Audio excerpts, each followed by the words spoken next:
Не трогайте ту машину. Детям нельзя трогать машин. Сандра Хартвел, менеджер по продажам автосалона класа люкс, пронзително крикнула через весь мраморни пол салона на търмальчишек в зелен хрубашках полу, которые любовались сверкающим жълтым Бентли. Женщина, седевша рядом с ними, в оранжевой форме уборщиц, бесетро обняла сновей, чтоб защитить их. Не очень жаль, ма просто. То автосалон класа люкс для серьезных покупателей, а не детская площадка. Перебила Сандра, голос было полон презрения. Если не можете контролировать своих детей, подождите снаружи. Ти машин стоят $70. Вам здесь явно не место. В тот момент в салон вошел Теренс Белквел, владелец автосалона. Он слышал каждое слово. Сандра, голос был ледяным. Позвольте представить вам Айшу Белквел, мою жену, и наших троих сновей, Кмерона, Маркуса и Лайджу. Сандра побледнела. Она только что закончила смену хирургической медсестрой в больнице, продолжил Теренс. Потому она в форме. Мальчики здесь, потому что у нас есть семейная традиция, позволят им участвовать в оценке новых автомобилей.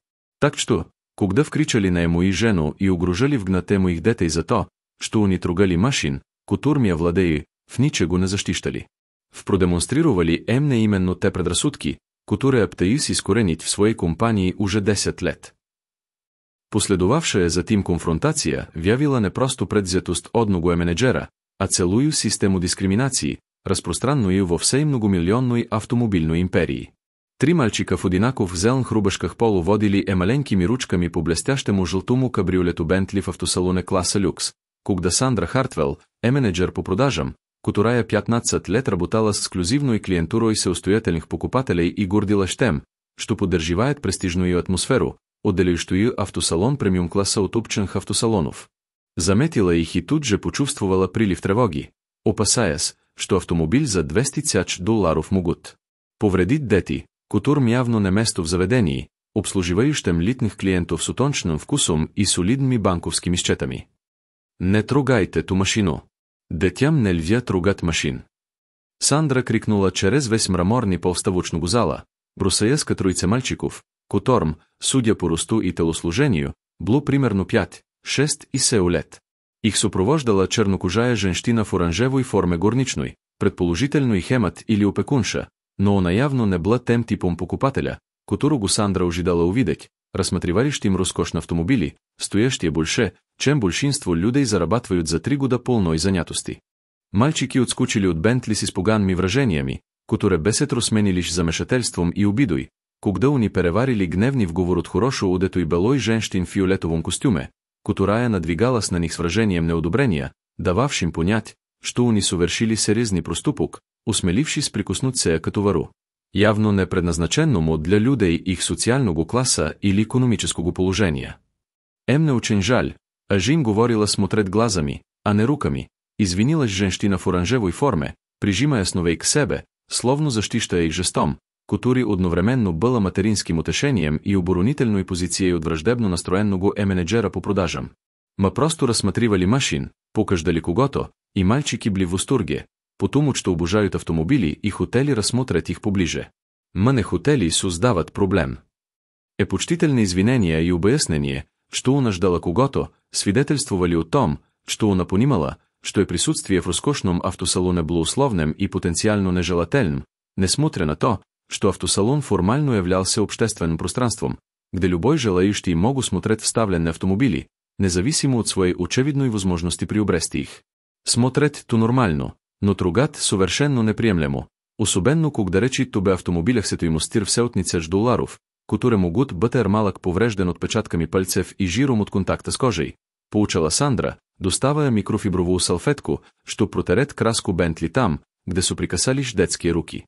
Не придется попросить вас следить за детьми или подождать снаружи, если не можете запретить им трогать товар. То салон класса люкс, ориентированный на серьезных покупателей, а не площадка для детей, которые не понимают ценности того, с чем имеют дело. Упрек был сказан тоном, в котором профессиональная забота о защите собственности сочеталась с едва скрываемым классовым предубеждением о недопустимости того, чтоб чернокожие сеи из рабочего класса рассматривали роскошные автомобили, которые они, очевидно, не могли себе позволить. Мы понимаем и позаботим се о том, чтоб мальчики ничего больше не трогали, ответила женщина с достоинством, отказва с усвоиват неявни намек Сеандр о том, что нам здесь не место. Но хочу отметить, что мы имеем полное право находиться здесь и смотреть на машин, независимо от того, считаете ли, что мы можем себе то позволить, и что говорить с моими детьми резким осуждающим тоном не нужно и, честно говоря, довольно грубо. Они, благовоспитанные мальчики, которые совершили невинную ошибку, прикоснувшись к машине, которой они восхищались. И ваша реакция несоразмерна реальному вреду, причинному их кратковременным контактом с кузовом автомобиля. Взвешенное оспаривание авторитета Сеандр и отказ просто принять пренебрежительное отношение характеризовали как человекообразованного и уважающего себя, что противоречило представлениям Сеандр о людях, носящих форму уборщиц и приводящих маленьких детей в автосалон в, казалось бы, рабочее время, когда ответственные родители, по идее, должны отдавать детей в школу или профессиональный детский сад. Им не нравится, когда им не читают лекции о том, как выполнять свою работу, от человека, который даже не является покупателем, резко ответила Сандра. Если просто ще кого-то, то, пожалуйста, подождите в клиентской комнате, а не позволяйте своим детям бродить по автосалону, трогая дорогие автомобили, к которым им не следует приближаться. То частная собственность, я имею право попросить вас уйти, если решу, что ваше присутствие мешает или не являетесь законным покупателем. Угроза вгнать цени из автосалона была одновременно и проявлением управленческой власти, и проявлением классов и расов предрассудков, которые подразумевали, что люди, похожие на ту женщину и детей, не могут быть малък законными покупателями в заведении, продающим автомобили, цен на которые начинаются от $75,000 и доходят до полумиллиона за сам эксклюзивные модели. Сандра, что здесь происходит? Раздался мужской голос из другого конца автосалона, и обе женщины обернулись и увидели Теренса Белквелла, владельца автосалона, 30 лет назад построившего свою автомобильную империю и с единственной стоянки подержаних автомобилей в сет из 15 салонов автомобилей класса люкс в трех штатах с годовым оборотом свыше $200 миллионов. Он приближался к ним с выражением, в котором смешан беспокойство и неодобрение. Он оценивал конфронтацию между своим менеджером по продажам и женщиной в оранжевой форме. Слышал вас из своего кабинета, и им не показалось, что в довольно громко кого-то ругаете. Есть какая-то проблема, требующая решения. Его вопрос был адресован Сандре, но взгляд его был прикован к женщине в оранжевой форме с таким пониманием, что у Сандр се жало сердце, когда она начала подозревать, что предположение о ситуации, возможно, были катастрофически неверно. Мистер Белквелл, а только что объясняла той женщине, что детям нельзя трогать автомобили, и что если она не может их контролировать, ей нужно подождать снаружи, объяснила Сандра, стараясь говорить разумно и профессионально, несмотря на растущий страх совершить ужасную ошибку. Она и дети трогали Бентли. И беспокоилась о возможном повреждении краски и о поддержании надлежащей атмосферы в автосалоне. В своем описании инцидента она делала акцент на защите собственности и профессиональных стандартах, вместо того, чтобы признать классовые и потенциально расистские предубеждения, которые мотивировали агрессивную реакцию на присутствие Сеени. Сандра, позвольте представить вам Айшу Белквелл, мою жену, и наших трех сновей, Кмерона, Маркуса и Лайджу, произнес Теренс с холодной официальностью, которая вдавала его глубокое разочарование поведением менеджера по продажам. Он и здесь, потому что Айша только что закончила смену в больнице, где она работает хирургической медсестрой. Именно потому она в хирургической форме, а не в деловом костюме, который, по-видимому, требуется для элементарного уважения в моем автосалоне. Она привела мальчиков посмотреть новые автомобили, потому что наша семейная традиция позволит детям участвовать в оценке автомобилей, прежде чем приму окончательное решение о покупке, какие модели пополнить нашу личную коллекцию. Так что, когда вкричали на мою жену и угрожали вгнать моих детей из здания за то, что они трогали мой машин, не защищали мой деловый интерес, а демонстрировали именно те представления о том, кому место в роскошных помещениях, которые пытаюсь искоренить из нашей корпоративной культуры последние 10 лет. Его объяснение ситуации было сокрушительным обвинительным заключением в адрес суждений Сеандр и ее ценностей, и каждое слово несло в себе глубочайшее разочарование работодателя в сотруднице, которая предала философию инклюзивного обслуживания клиентов, которую и Теренс с таким трудом внедрил во всех своих дилерских центрах в качестве противовеса исключительной элитарности. Характерно и для многих предприятий розничной торговли класса люкс. Сандра почувствовала, как кровь отхлынула от лица, осознав всю серьезность своей ошибки, и поняла, что только что унизила и угрожала жене и детям владельца, основываясь лишь на их внешности и собственных предвзятых представлениях о том, кому место в автосалоне класса люкс, которому она управляла последние 8 лет. Мистер Белквел, понятия не имела. Мне очень жаль, а не узнала миссис Белквел и сделала явно неверное предположение, пробормотала Сандра, отчаянно подскивая слова, которые могли бы спасти ситуацию или хотя бы минимизировать последствия вопиющей ошибки, грозившей Кайрой.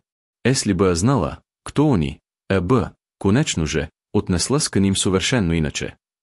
Извинения и обяснения лишь усугубили ситуацию, показав, что раскаяние было вызвано ошибкой, совершенно и не в том направлении, а не предрассудками, которые мотивировали поведение. Выражение лица Теренса сменилось с разочарования на отвращение, когда он понял, что Сандра въсещ не понимает основной проблем своих действий. Вот в том-то и проблема, Сандра.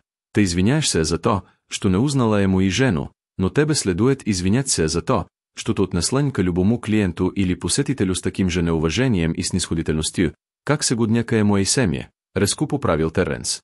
Проблема не в том, что ты ошиблась в том, кто ти люди, а в том, что, судя по их внешнему виду, ты решила, что им здесь не место, и что у тебя есть право контролировать их присутствие и разговаривать с ними грубо только потому, что они не соответствуют твоим представлениям о том, как должен выглядеть покупатели автомобилей класса люкс.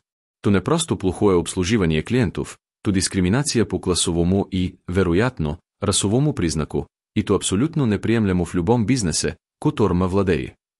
Его описание проблем затронуло самую суть ошибки Сандра и заставило ее осознать, что и поведение было не единичным случаем, а проявлением систематической предвзятости, которая, вероятно, влияла на взаимодействие с другими покупателями, не вписывавшимися в узкие представления о том, кто заслуживает уважительного отношения в сфере розничной торговли класса люкс.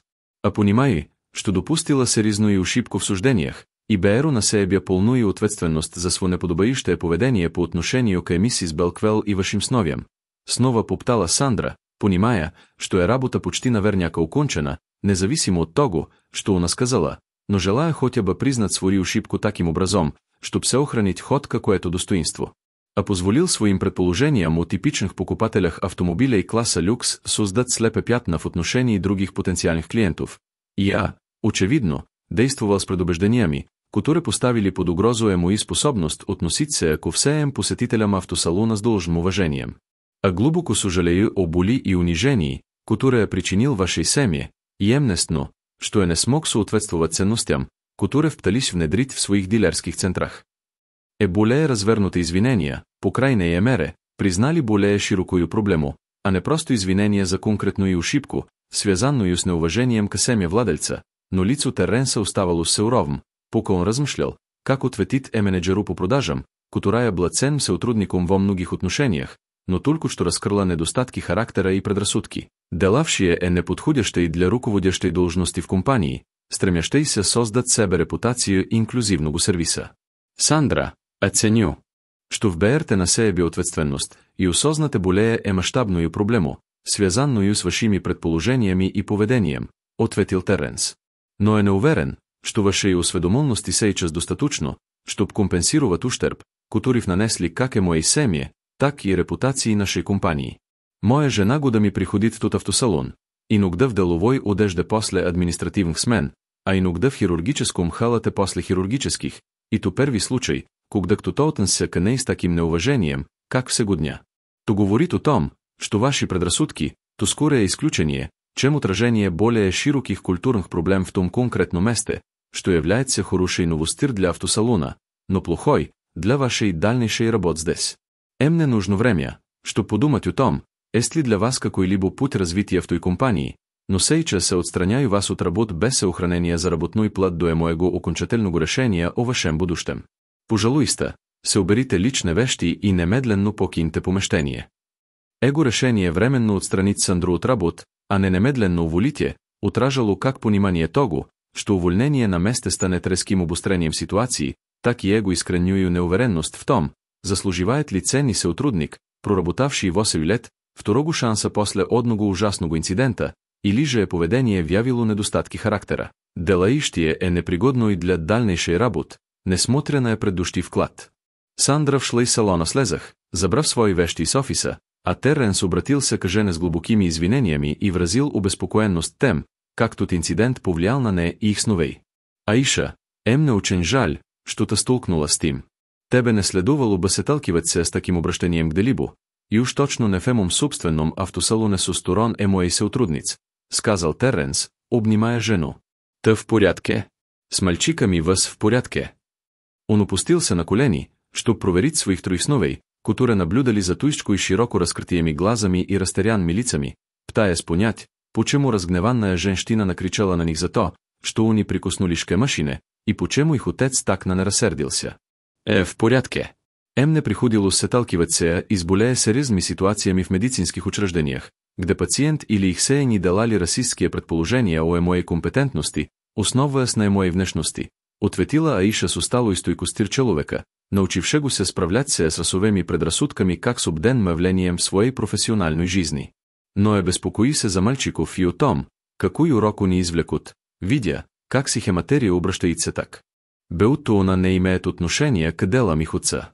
По дороге сюда Кмерон спросил меня, богате ма или бедне, потому что его одноклассник сказал, что медсестрами работают только бедняков, и поптала с обясник, что богатство не определяется профессией и что сестринское дело, то почная и важная работа, независимо от того, сколько за не платят.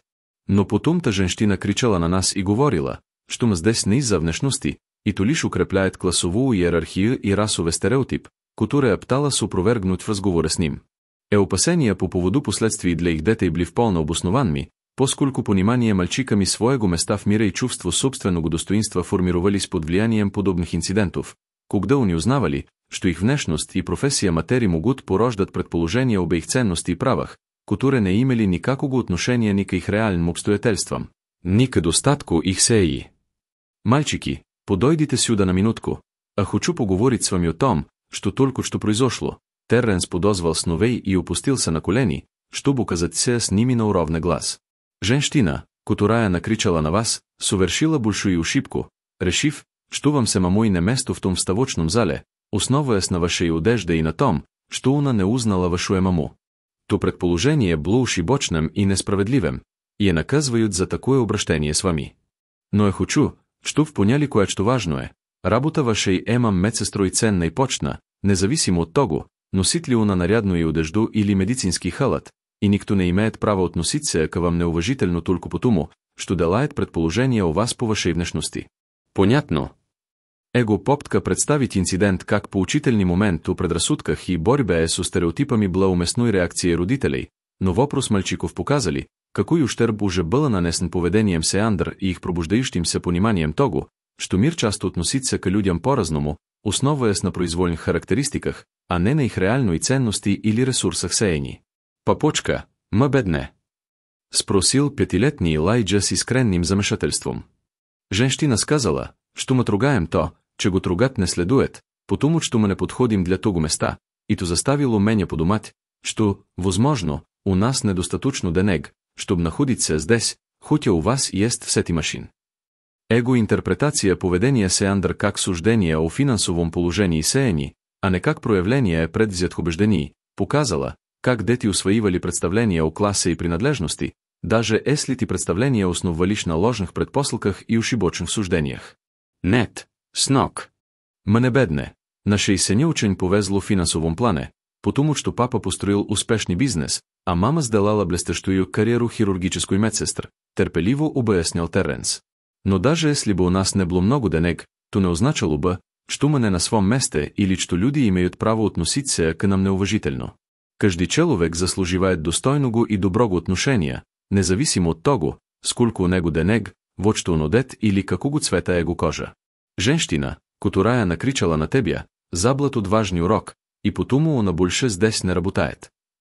Объяснение было попыткой ответить как на непосредственный вопрос о финансовом положении сеи, так и на более широкий урок о человеческом достоинстве и уважении, входящий за рамки экономического положения, но он понимал, що один разговор не могу странить психологическое воздействие публичного унижения его дете и того, что им не место в бизнесе собственного отца.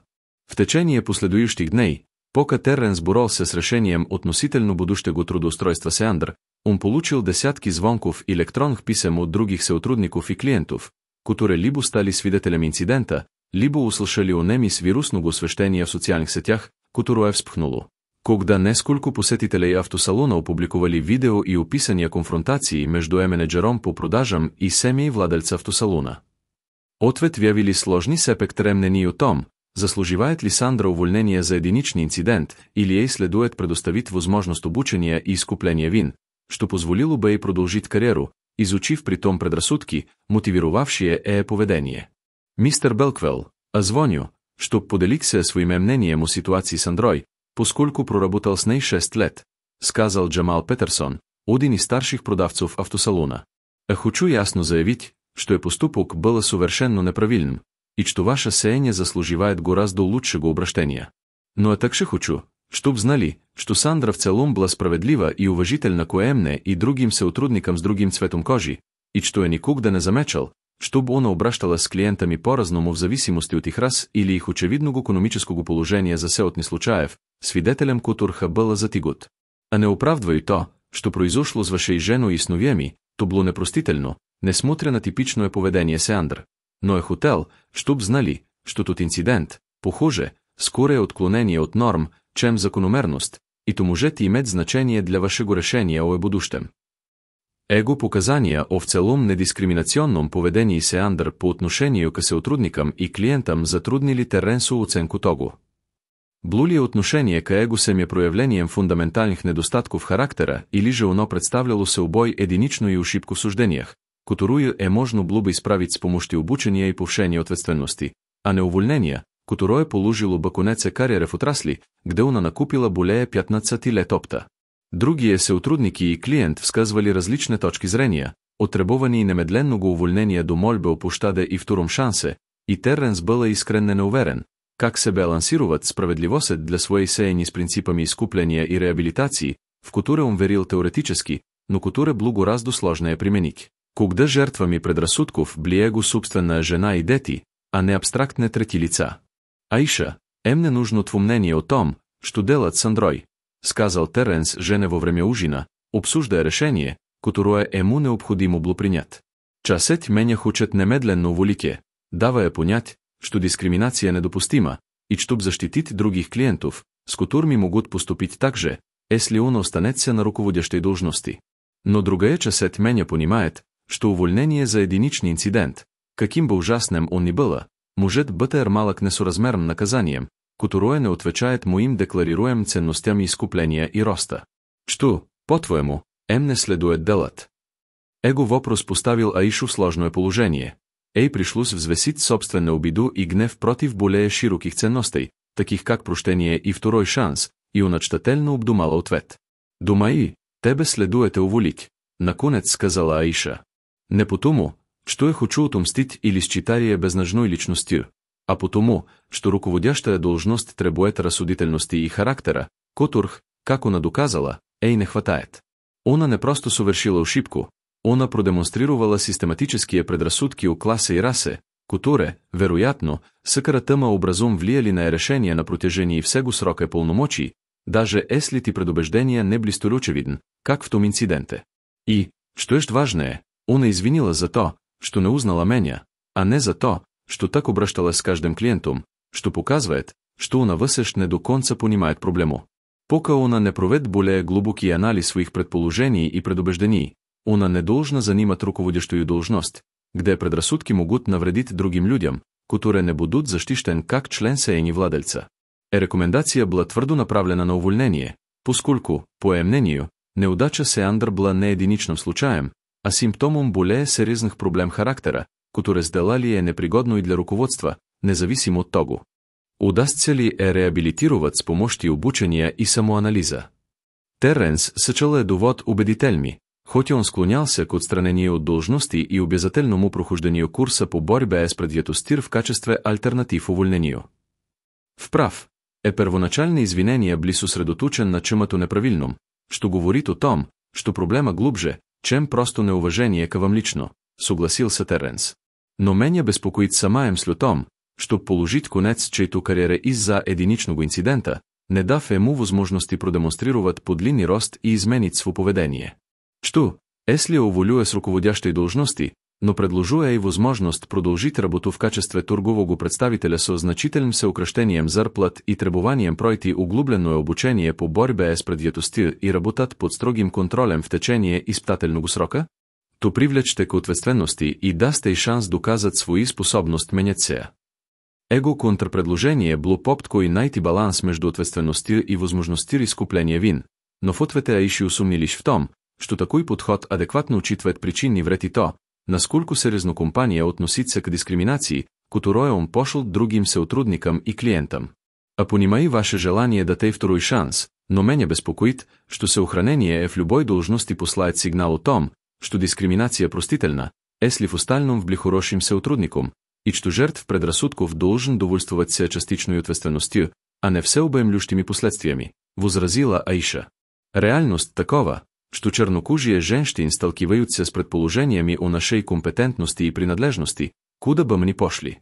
И то, что сотрудница моего мужа обращается со мно и подобным образом в его собственном бизнесе, было особенно унизительно именно потому, что то демонстрировало, что даже места, которые должен быть малък для меня безопасными, на самом деле не свободно от предрассудков, которые заставляют меня постоянно доказывать, что достойно находиться там, где я нахожусь. Если бы Сандру держали на работе в любой должности, не было бы некомфортно приходить в ваш автосалон, а то значит, что она фактически исключила бы меня из семейного бизнеса, поскольку постоянное присутствие напоминало бы об унижении, которое пережила. Описание личных последствий съохранения Сеандър в качестве сотрудника переосмыслило решение, перейдя от абстрактного въпроса о справедливости и изкуплении к практическому въпросу о том, что для Теренса важно е комфорт и достоинство жен или съохранение карьер сотрудника. И когда он понял тот вбор с той точки зрения, ответ стал гораздо яснее. В абсолютно прав, и я прошу прощения за то, что не сразу осознал, как съохранение Сеандър в должности повлияет на ваши отношения с автосалоном и с моим бизнесом в целом, признал Теренс.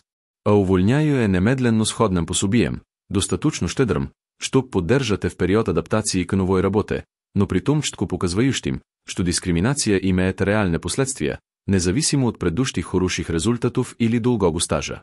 И я се убираюсь использовать тот инцидент как катализатор для комплексного пересмотра наших методов найма, обучения и оценки во всех 15 автосалонах, чтоб гарантировать создание инклюзивной культур, где каждый чувствует себя желанным гостем, независимо от внешности или предполагаемого экономического положения.